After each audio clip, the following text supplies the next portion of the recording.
Thank you so much for attending the Tracking Student Success session during the MAD PD. I am Stephanie Howe. You can follow me on Twitter.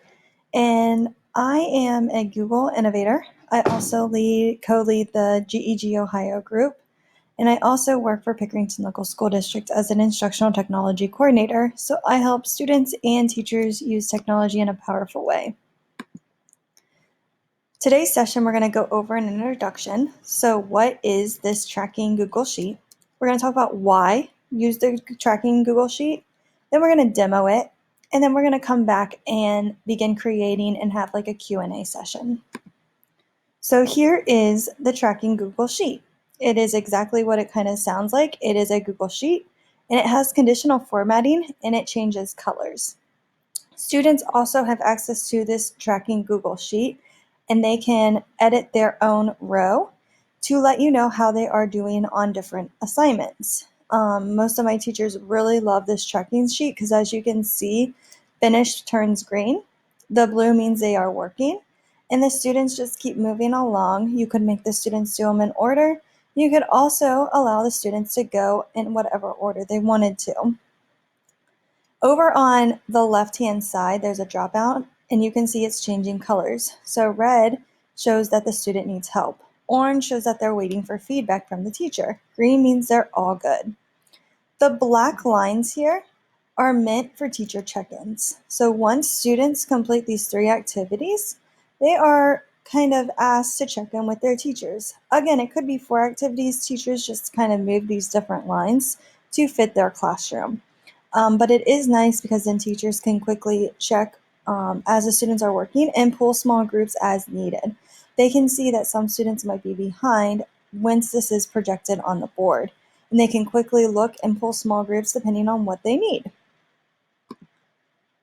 I love this quote. It says, "You cannot manage what you cannot measure." And I think that's so true. We are able to measure the students on what they are doing, but if we're not managing it, we can't measure it. And so this way has really helped students by measuring their success, and it kind of gets them in that mindset that they need to complete different tasks. So why? The first reason is to track. We want students to have ownership. Students are responsible to track their own row and to show that they are learning and at their own speed.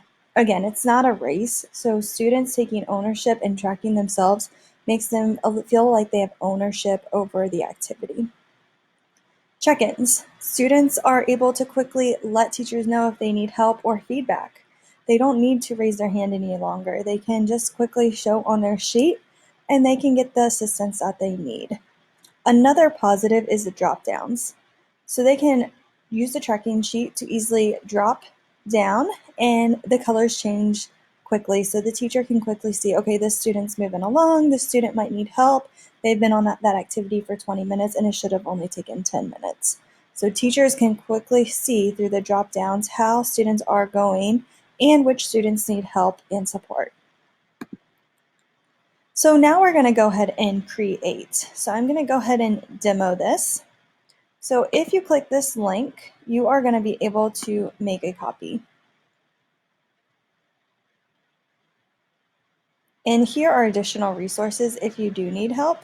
There's a how-to video, and then you can also protect rows. I'm going to show both of these in this session. However, if you need to go back, they are split up into 2 different sessions, depending on what you need. The tracking sheet's right here. You can click here to make a copy. I'm going to make a copy.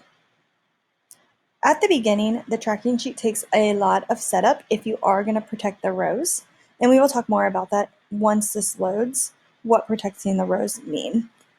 But it should be pretty easy other than that. So your tracking sheet is already set up once you make your copy. All the drop downs should copy over. All the colors are going to transfer over. So if I click student 1, I can now see, and let's do finish for this one. It's still working, so we just have to give it some time to load, and then you can see the colors are going to change. I'm going to go ahead and put in a name of a student for student 1 and student 2.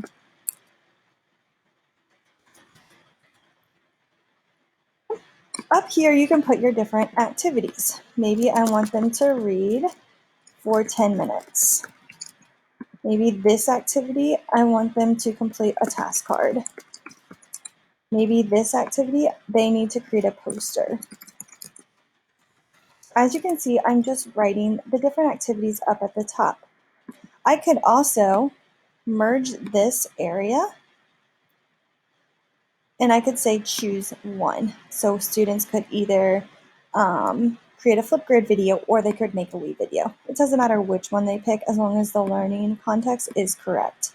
So again, you can be as flexible as you want with this. I could get rid of this row and say I don't need them to check until row G.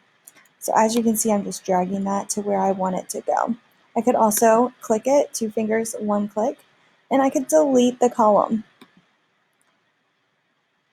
Over here has the location. If the students leave the classroom, it will timestamp when they left and where they are. This has been really helpful for students and teachers to know where students are, and if a teacher said they could work on the hallway for 10 minutes and it's been 15 minutes, they can then have that conversation as to why the student needs to come back in the room. So once you add all of your students' names in, again, that should be the only thing you have to do is column B is add names, and then row 2, add your different assignments at the top. This could be a day long. This could be a week long. That is up to you. It could be a month long. It could be like an extended activity for students. You can also delete multiple columns if I didn't want these, or I could hide them. And so then I could just have less activities, which I'm going to go ahead and do. So once I've got my students in, let's say Abid is a student and he likes to mess with Monica's row. So Abid usually comes in here and he will go to 5A and he'll say he's working when really Monica didn't even touch it, which can get really annoying. So there is a way to protect the row so students cannot edit. So you would click row 4, you would do 2 fingers, 1 click, or the right click, and you would go down and you would go to protect range, which you cannot see right now because my Screencastify is in the way. So again, 2 fingers, 1 click, protect range. It's right here at the bottom. It's going to open up a sidebar. Once it does that, I'm going to type in the student's name so I don't get confused if I needed to make changes later. I can restrict it to only me. However, I'm going to do the drop down and I need to do custom. I'm going to type in Abid's email address.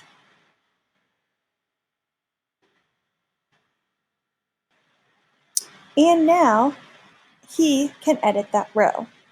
However, because I have not edited all of the different rows, I would need to do that. So Abid can still edit all the other rows. Monica just could not do his row. So then I would need to go to row 5, 2 clicks, protect range. I would need to type Monica, permissions, change this to custom. As you can see here, you might want to unclick if your students are coming up in the sheet. So I'm going to go ahead and type Monica's name in. I'm going to hit done. And then you will want to hit share. I'm not going to hit share because I don't want them to get an email notification. However, you would. I'll go ahead and hit Monica's because she won't care. But then they now can edit. Then I would go to row 6 and set that up for that student. Again, lots of work at the beginning, but if you're going to use this throughout the whole year, it's honestly not that bad. And so then once I am done with this assignment, a lot of my teachers, when they're ready for the next week, so they would write the week name down here, week of the 20th. Once they are done with this week, they usually duplicate it. Your permissions will not save when you duplicate. So what they do is they will keep the copy of exactly how it is, so that way they have who still needs to do work, who doesn't, and they just go here and they delete it. They delete their task and they edit for the next week. Their permissions are still the same on this first tab.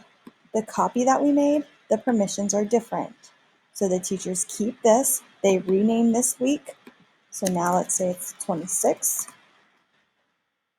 This is the last week where they were editing. So this is the week, the tab that every student should continue to edit.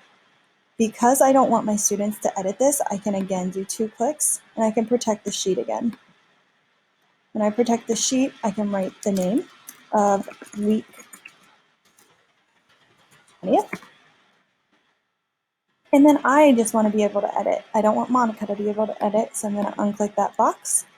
And then I'm going to hit done. There's going to be a lock that comes on to this Google Sheet once it shows that it is done. There we go. And no students can edit. So now if Monica says, hey, I finished the task cards from last week because I was absent, I can then go in and I can change it for her if I needed to. I can also have conversations with parents if I needed to about students and their work.